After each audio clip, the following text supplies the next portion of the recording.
Hey, it's the middle of the week already. Can you believe it? Time flies when you're having fun. In fact, I just look back to think, man, it was Monday just a couple days ago, and now it's already Wednesday, and it's like, whoo, it's Wednesday. The weekend is almost here. Well, hey, hopefully you're having a great week. And as you've gone through this week, that your eyes are being opened to the things that God is doing, because He's doing all sorts of things all over the world, all around us. In fact, there's been a number of big things recently that have happened that God has done. I'm not going to tell you what they are. I'm going to challenge you to find them, see them, look for them. As we've been talking this week, we've been talking about Revelation, that God has revealed something incredible to the universe. In fact, it was so incredible that Paul did something. In fact, he did something that was extremely powerful. Something that he said, because of the revelation of God, because of the understanding of the mystery that has now been revealed, he was going to do something extremely important. You know what he was going to do? He was going to get on his knees. See, there's been a lot of kneeling going on in our culture recently. A lot. More so than I think I ever remember, probably ever in our life. In fact, something like kneeling is a part of my religious upbringing for a number of years, and yet it was really difficult for me to do it. Getting on my knees is a sign of humility. It's a sign of surrender. It's a sign of submission.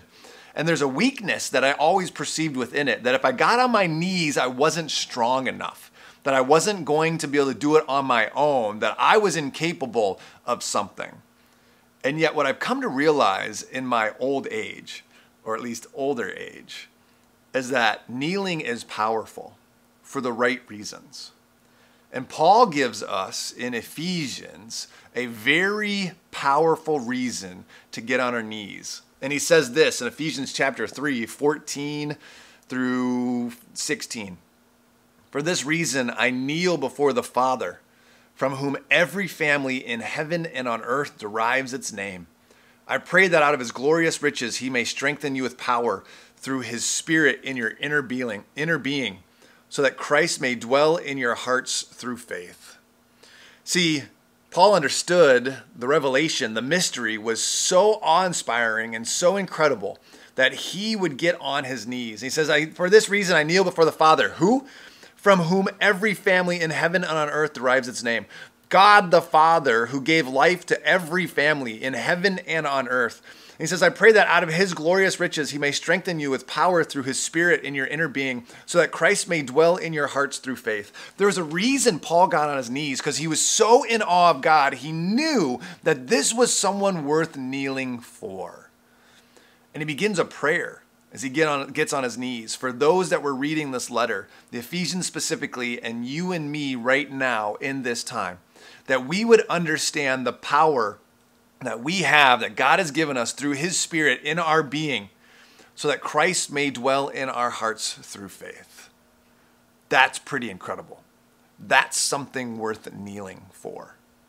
I don't know of anything else in this world like that. But kneeling is not a sign of submission to something that's forcing you to do it. Kneeling is a sign of submission to something that you willingly want to. And I believe that kneeling before the God, our Father, creator and maker of heaven and earth, the one that we derive all of our names from, omniscient, omnipotent God of this universe, he is worthy of getting on our knees. And then Paul continues and says, he kneels and prays so that we may find the glorious riches, that he may strengthen us with his power through his Spirit in our inner being, so that Christ may dwell in our hearts through faith. That's worthy of getting on your knees for.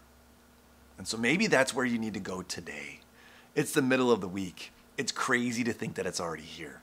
But maybe it's the time that we've spent this week, or maybe there's been things that have happened this week where we need to get on our knees before God, in awe of him as he's doing great things, and remember who he is as Christ dwells within us. Hopefully you're having a great week. See you tomorrow.